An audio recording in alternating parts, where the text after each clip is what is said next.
Otep à tous, bienvenue sur la chaîne des panafricanistes par essence, par conviction et par excellence. Celle des citoyens qui émitent par nécessité et obligation de combat. Nous sommes une chaîne qui n'est guidée que par nos ancêtres et rien que par les ancêtres qui appartiennent à l'égrégore du monde noir. Par conséquent, nous ne croyons en aucun Dieu venu de l'étranger. Toutefois, cette vidéo n'est aucunement destinée à inciter à la haine ou à la violence, car nous menons un combat qui est d'abord et avant tout spirituel, intellectuel et démocratique. Ensuite, il est politique, géopolitique et géostratégique, contre l'impérialisme, le colonialisme, le néocolonialisme et l'endocolonat, qui sont tous qualifiés de crimes contre l'humanité. Nous menons ce combat sur la base du principe fondamental que nous avons hérité de nos ancêtres kémites, qui est celui de la Mahat, c'est-à-dire solidarité, vérité et justice. Vous êtes donc en droit de connaître la vérité et nous avons l'obligation de vous dire la vérité, rien que la vérité, afin que justice soit rendue au continent africain. Et ça, c'est notre modeste contribution dans cette noble lutte en faveur de la souveraineté, la dignité, la solidarité et l'unité africaine. C'est exactement ça que nous appelons de panafricanisme. Bien-aimés frères et sœurs, M. Embalo Sissoko revient sur le dossier du Niger. France 24 et RFI sont allés encore le réveiller de son coma politique pour venir encore déverser des insanités, des imbécilités comme d'habitude, puisque lui, il ne sait que ça. Comment il faut faire pour soutenir la France? On est allé prendre Embalo Sissoko pour qu'il vienne affirmer que la guerre au Niger aura toujours lieu. Monsieur Embalo Sissoko vient de montrer encore sa nullité. Il dit que c'est un homme qu'il faut multiplier par 0, puisqu'il ne vaut pas grand-chose. Il vous dit, dans cette interview, qu'il n'a jamais su que la France avait une base militaire en Côte d'Ivoire. Mais, attendez, écoutez, je ne sais pas, moi je ne comprends pas. Je ne veux pas vous faire écouter ces salades, mais vous-même, vous pouvez aller regarder les interviews, en tout cas, le tout dernier que Embalo Sissoko a accordé sur RFI, où il vous dit qu'il ne connaît pas que la France a une base militaire ou des bases militaires en Côte d'Ivoire. Ça veut dire que Embalo Sissoko ne sait pas que Alassane Ouattara est venu au pouvoir à la suite d'un coup d'État. C'est un coup d'État qui a amené Alassane Ouattara au pouvoir. C'est la France qui est intervenue pour amener Alassane Ouattara au pouvoir. Et Alassane Ouattara est encore au pouvoir là, a obtenu un 3e mandat par un coup d'État institutionnel. Vous voyez, c'est ce genre d'ignorance qui est dégoûtant. Et c'est ce genre d'ignorance-là. Quand ça concerne des leaders africains, vous vous dites que mais l'Afrique ne peut pas évoluer. Avec des gens comme ça, l'Afrique ne peut pas évoluer. Il se vante d'être élu démocratiquement. Mais il a oublié que nous savons que lui, il vient du monde de la drogue. C'est un narcotrafiquant. Monsieur Embalo Sissoko vient du monde de la drogue. Et c'est ce qui a fait de lui président de la République. Parce que les Occidentaux, ils aiment des gens de la drogue. Mais écoutez, je vous ai déjà dit et démontré que le président Tinubu, c'est un trafiquant, un des grands trafiquants de drogue aux États-Unis, avant de rentrer au pays pour assumer les fonctions politiques avec cet argent de la drogue qu'il a pu amasser aux États-Unis. Bref, Embalo Sissoko vous dit qu'il n'est pas informé que la France est en train de déverser des armes en Côte d'Ivoire, au Sénégal ou au Bénin pour une intervention militaire. Il pense que lui, il a une armée qui peut venir faire la guerre au Niger. C'est ridicule. Monsieur Embalo Sissoko conteste la parole du président Tinubu, qui a bien précisé qu'il accordait une transition de 9 mois au Niger. Et vous savez pourquoi il dit que dans cette interview, il dit que, écoutez, Tinubu l'a dit, c'est sa pensée personnelle, ce n'est pas la pensée de la CEDEAO. Il oublie que Tinubu, c'est le président de la CEDEAO. Donc quand il parle comme ça a une importance capitale. Mais pourquoi il le dit? Pourquoi il conteste ça? Parce qu'Embalo Sissoko veut toujours légitimer Mohamed Bazoum. Puisqu'Embalo Sissoko vous dit, dans cette interview bien sûr, que le coup d'État n'est toujours pas consommé. Ça dit que pour lui, on est encore dans la tentative de coup d'État. Vous savez, le ridicule ne tue pas. Hein. C'est l'avantage qu'ils ont, ces gens-là, lorsqu'ils vous sortent de ce genre d'imbécilité.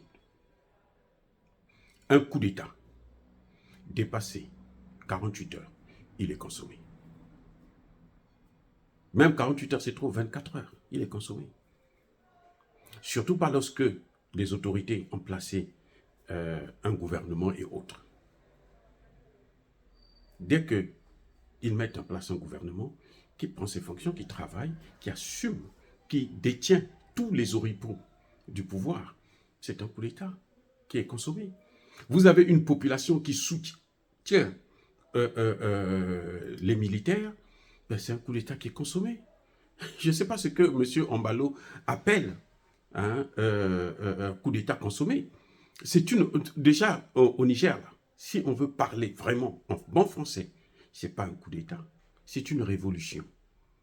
Et oui, parce que la population s'est levée.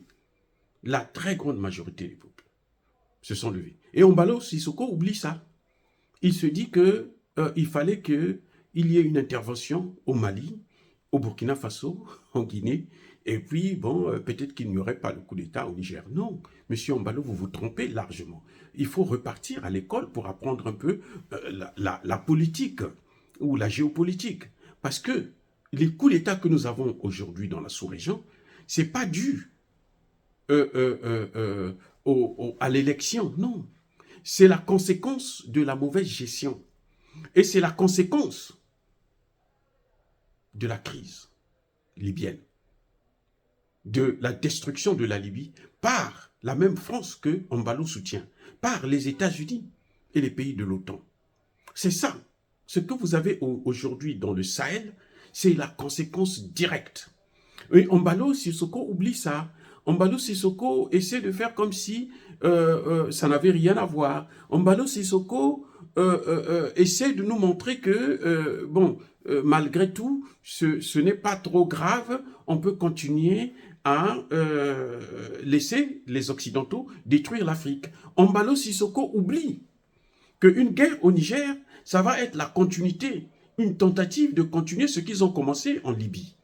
Eh oui, s'ils viennent faire au Niger, là, ça va déstabiliser toute la région. Ils ont essayé de déstabiliser toute la région. Ils sont arrivés au Mali, ils ont été stoppés net. Ils sont passés au Burkina Faso, ils ont été stoppés net. Et maintenant, ils sont venus au Niger, et c'est là que le Niger, en ce moment, les a arrêtés. Les pays de l'OTAN ont un seul objectif, prendre le contrôle de façon manu militari de l'ensemble du golfe de Guinée. Voilà ce que M. Embalo Sissoko oublie, et c'est ce qu'il faut lui rappeler. Et aucun Africain sérieux, aucun jeune Africain ne peut encourager encore une intervention de l'OTAN en Afrique, même si c'est sous la tutelle de la CEDEAO. Parce que nous savons que la CEDEAO n'a pas les moyens de faire la guerre contre un pays, le Niger. La CEDEAO n'en a pas les moyens. Mais aussi, M. Embalo Sissoko oublie qu'il est en train de prendre un risque énorme, puisque nous avons, écoutez bien, le Mali et le Burkina Faso qui sont prêts à faire cette guerre. Et nous avons l'Algérie qui est prête aussi à intervenir. Et nous avons encore l'ours blanc, M. Poutine et la Russie qui sont prêts à faire leur intervention. On ne va plus laisser la France et les pays de l'OTAN détruire l'Afrique. Si Embalo Sissoko pense que ça va se faire encore, il se trompe largement. Peut-être même que lui, il risque de perdre le pouvoir à cette occasion. Il n'est pas épargné de coups d'État. Eh oui, il n'est pas épargné de toute déstabilisation. Eh oui, il n'est pas épargné d'être éjecté de ce poste. La Guinée ne lui appartient pas. Il est tellement sûr de lui, il se dit, moi je serai réélu. Dans 1 an ou 2, il va être réélu. Il dit, il sera candidat et c'est sûr qu'il va gagner. Pourquoi? Parce qu'il sait que ce n'est pas démocratique. Mais chaque chose a un temps. Et que le temps où des leaders africains pouvaient jouer avec l'Afrique comme ils veulent, parce qu'ils doivent être là pour satisfaire les intérêts des Occidentaux, ça ne marchera plus. Nous n'avons rien contre Embalo, qu'il puisse avoir 2, 3, 4, 5, 10 mandats. Moi, je vous ai déjà dit que la démocratie, ce n'est pas mon problème. Parce que de toutes les façons, le problème de l'Afrique, ce n'est pas la démocratie. La priorité en Afrique, ce n'est pas la démocratie. La priorité en Afrique, c'est la sécurité et c'est l'économie. Maintenant, après ça, lorsque nous aurons notre souveraineté, nous pourrons maintenant pratiquer la démocratie.